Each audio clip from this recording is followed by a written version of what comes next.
বৃহস্পতিবার রাতে দুইটি বিশেষ আমল করলে আপনার কপাল খুলে যাবে, আপনি সৌভাগ্যবান হবেন।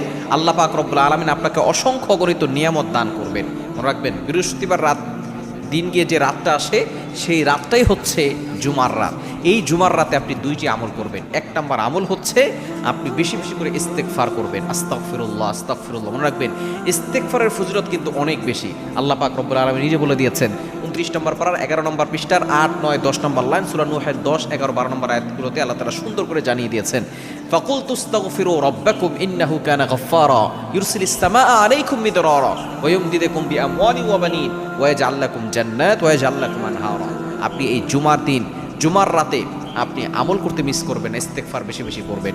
দ্বিতীয় নাম্বার আমল হচ্ছে দুরূদ শরীফের আমল। আল্লাহ পাক রব্বুল আলামিন দুরূদের ব্যাপারে নিজেই বলে দিয়েছেন, কোরআন খোলেন 22 নম্বর পারার 5 নম্বর পৃষ্ঠার 4, 5 নম্বর লাইন সূরা আহজাবের 56 নম্বর আয়াতে রব্বুল আলামিন বলেন,